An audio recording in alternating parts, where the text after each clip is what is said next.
আমি বক্তৃতা দিলেই আমাদের কিছু আমাদের দেশীয় সাংবাদিক তারা এটাকে টুইস্ট করেন, আবার বিদেশি কিছু সরকারি সাংবাদিক আছে, সরকারি বলি আমি ওদেরকে, সরকারি ওরা ওদেরকে সরকারে না নিয়ে গভর্নমেন্ট ভুল করে ফেলছে আর কি। এই গভর্নমেন্টের উচিত ছিল তাদেরকে সরকারে নেওয়া। তো তারা আবার খুব ক্ষিপ্ত হয়ে যায়। আমার বক্তৃতাগুলোকে কাট পিস করে এমনভাবে জনগণের সামনে হাজির করা হয় যাতে জনগণ আমাকে ভুল বুঝে। এই জন্য এখন বক্তব্য দিতে একটু খুব হিসাব করে দিতে হয়। প্রিয় ভাইয়েরা, আজকে আমরা যখন এখানে বসেছি, আমরা কথা বলছি, দেশের অবস্থা ওই সময় খুব একটা ভালো না। কিন্তু আমরা 17 বছর রাজপথে আন্দোলন করেছি। এই 17 বছরে বিএনপির প্রায় 5,000 কর্মী নিহত হয়েছে, 5,000-এর উপরে কর্মী গুম হয়েছে। আমরা মানে আমাদের মতো লোকসহ, আমাদের বয়স তো এখন 75, আমাদের মতো লোকসহ আমার সামনে আমার যে কর্মী ভাইরা আছেন এদেরকে সহ আমাদেরকে জেল খাটতে হয়েছে সময়ে, বছরের পর বছর, মাসের পর মাস।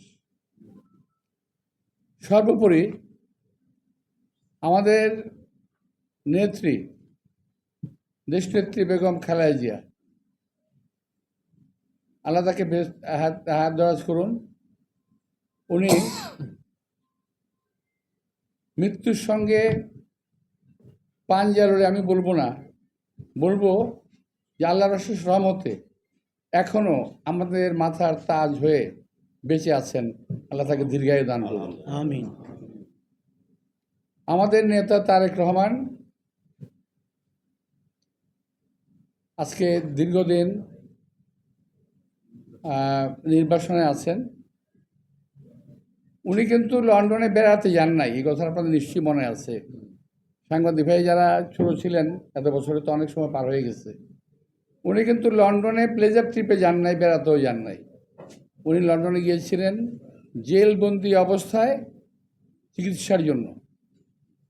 সুস্থ একটা মানুষ তারেক রহমান, যার সঙ্গে আমরা জেল খেটেছি। এই চকবাজার জেলে আমরা একসঙ্গে ছিলাম।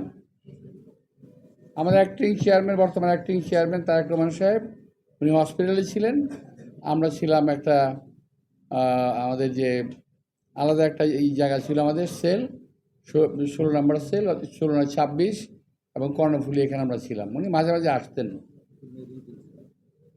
আমাদের সঙ্গে কথাবার্তা বলতেন। ওই সময়, এখন থেকে আমি 2007-08-এর কথা বলছি। ওই সময় ওনার বয়স কিন্তু অনেক কম। কত বছর হয়ে গেছে? প্রায় 17 বছর না? তো এখন আজকে আমাদের অ্যাক্টিং চেয়ারম্যানের বয়স থেকে যদি 17 বছর বাদ দেন, উনি নেহায়তই অল্প বয়সের 40 করে একজন যুবক ছিলেন। আমাদের সঙ্গে কথা বলতেন তারেক রহমান সাহেব, আমাদের সঙ্গে কথা বলতেন, ঘন্টার খানেক আড্ডা মারতেন, কথা বলতেন। এবং আমি কখনো তার মুখে শুনি নাই যে আমরা কবে জেল থেকে বের হব। আমরা আলাপ করতাম, আমি, আমান, পিন্টু, তারপরে টুকু সহ আরও অনেক নেতা আমরা ছিলাম।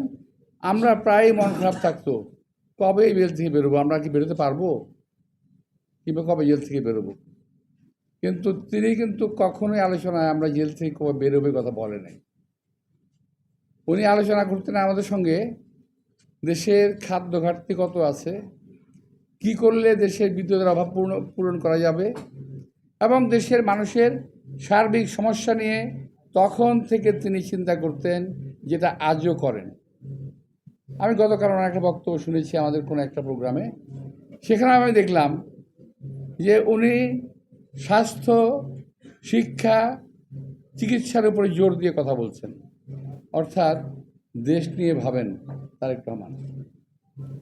এই তারেক রহমান সাহেবকে একদিন দেখলাম আমাদের চোখের সামনে থেকেই নিয়ে যাওয়া হলো সুস্থ অবস্থায়, এবং পঙ্গু অবস্থায় জেলে ফেরত নিয়ে আসলো। কি ভয়ঙ্কর একটা চিত্র আমরা দেখলাম সেদিন।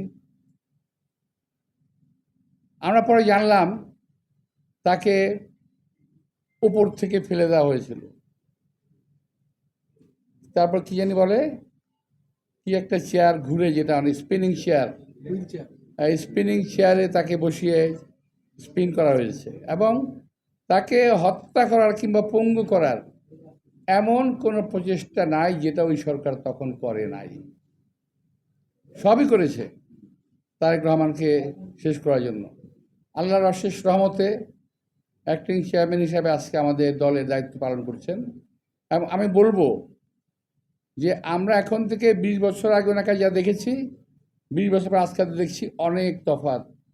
আজকে তারেক রহমান সত্যি সত্যি বিএনপির অ্যাক্টিং চেয়ারম্যানের দায়িত্ব পালন করছেন এবং সঠিকভাবে পালন করছেন।